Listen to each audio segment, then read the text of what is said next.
వారిది రాజవంశం. రాచరికాలు పోయినా తమ ప్రాంతంలో అదే పెత్తనం కొనసాగిస్తూ వచ్చింది ఆ కుటుంబం. దశాబ్దాలుగా ఆ కుటుంబం వారే అక్కడి ఎమ్మెల్యే, మంత్రి పదవి కూడా అనుభవించారు.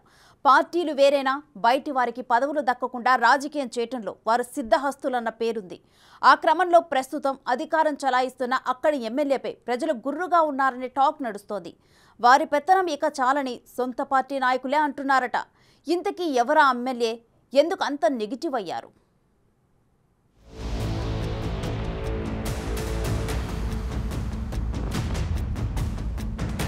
పాముల పుష్ప శ్రీవాణి వైసీపీ నుంచి 2014, 2019లో కురుపాం ఎమ్మెల్యేగా గెలిచారు. 2019 నుంచి 3 ఏళ్ల పాటు రాష్ట్ర ఉప ముఖ్యమంత్రిగా, గిరిజన శాఖ మంత్రిగా కూడా పనిచేశారు. మొదటిసారి ఎమ్మెల్యేగా గెలిచిన ఈమె ప్రజలతో మమేకమవ్వడం, ఎప్పటికప్పుడు వారి సమస్యల్ని వీలైనంత మేరకు పరిష్కరించడం రెండోసారి గెలవడానికి దోహదపడ్డాయి. ముఖ్యంగా మొదటిసారి పోటీ చేసినప్పుడు ఈమెకు ఎలాంటి రాజకీయ అనుభవం లేకపోయినా చినమేరంగి రాజుల వంశస్థురాలవ్వడం, ఆమె పెదమామ మాజీ మంత్రి శత్రుచర్ల విజయరామరాజు మద్దతు కూడా ఉండడంతో విజయం నల్లేరు మీద నడకలా సాగింది.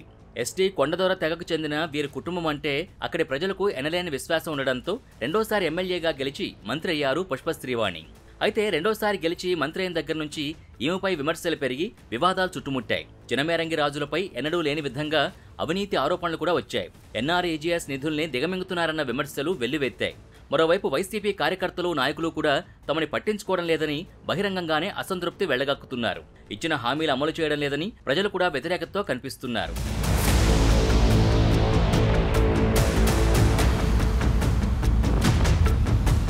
మూడేళ్ల పాటు మంత్రిగా పనిచేసిన నియోజకవర్గ అభివృద్ధిని పట్టించుకోలేదని శ్రీవాణిపై విమర్శలు వెల్లువెత్తుతున్నాయి. మంత్రి అయ్యాక ఆస్తులు పోగేసుకున్నారని, ఆమె భర్త పరీక్షిత్ రాజు కూడా ఎక్కడికక్కడ చేతివాటం ప్రదర్శిస్తున్నారని సొంత పార్టీ కేడర్ అసహనం వ్యక్తం చేస్తోంది. కనీసం ఎన్నికల ముందు ఇచ్చిన ఒక్క హామీ కూడా నెరవేర్చలేదన్న ఆరోపణలు వినిపిస్తున్నాయి. గిరిజనుల ఓట్లతో పదవులు అనుభవిస్తున్న పుష్ప శ్రీవాణి గిరిజన సమస్యలపై సీతకన్ను వేశారనే చర్చ నడుస్తోంది. ఎమ్మెల్యే అయి 10 ఏళ్లవుతున్న గుమా లక్ష్మీపురం, కురుపాం, జియమ్మ వలస, కొమరాడ ఏజెన్సీ ప్రాంతాల్లో సరైన మౌలిక వసతులు కల్పించలేదని అంటున్నారు. కొమరాడ మండలంలో ఉన్న పూర్ణపాడు లాబేసు వంతెన ఇప్పటికీ పూర్తి చేయకపోవడంపై గిరిజనులు ఆగ్రహంతో కనిపిస్తున్నారు. ఇదిగో అదిగా అంటూ మాయమాటలు చెప్పి మోసం చేశారని విమర్శలు గుప్పిస్తున్నారు. ఒట్టిగడ్డ రిజర్వాయర్ను కూడా పూర్తి చేయలేకపోయారనే అసంతృప్తి కూడా జనంలో వ్యక్తమవుతోంది. దాంతోపాటు 2019 ఎన్నికల్లో స్వయంగా జగన్మోహన్ రెడ్డి హామీ ఇచ్చిన జీడిపిక్కల ప్రాసెసింగ్ పరిశ్రమ ఊసే లేకపోవడంపై విమర్శలు వినిపిస్తున్నాయి. మరోవైపు 150 కోట్ల రూపాయలతో మంజూరైన గిరిజన ఇంజనీరింగ్ కళాశాల నిర్మాణాన్ని ఎమ్మెల్యే కుటుంబ సభ్యులు బంగారు బాతులా వాడుకున్నారు తప్ప పూర్తి చేయలేకపోయారని యువతలో అసహనం పెరిగినట్టు కనిపిస్తోంది.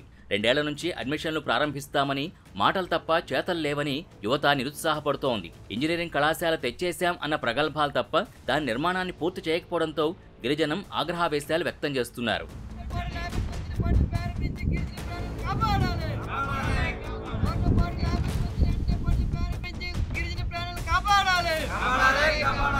ఇక అన్నిటికీ మించి కురుపాం నియోజకవర్గంలో ఏనుగుల సమస్య తీవ్రంగా ఉంది. పంట పొలాల్లోకొచ్చి ఏనుగులు చేస్తున్న విధ్వంసం అంతా ఇంతా కాదు. పంట పొలాలు, ఆస్తుల విధ్వంసమే కాదు, ప్రజలు మృత్యువాత పడ్డం పరిపాటిగా మారింది. ప్రభుత్వం వాటిని నియంత్రించలేకపోవడంతో ప్రజలు తల్లడిల్లుతున్నారు. ఏనుగుల్ని కట్టడి చేయడం కాదు కదా, కనీసం బాధితులకు నష్టపరిహారం చెల్లించడానికి కూడా స్థానిక ఎమ్మెల్యే పుష్ప శ్రీవాణి చొరవ తీసుకోవడం లేదన్న విమర్శలు వ్యక్తమవుతున్నాయి. ఏనుగుల దాడిలో ఎవరైనా చనిపోతే కేవలం 5 లక్షలు మాత్రమే ఇచ్చి చేతులు దులుపుకుంటున్నారని, అది కూడా అందరికీ అందడం లేదన్నది మరో విమర్శ.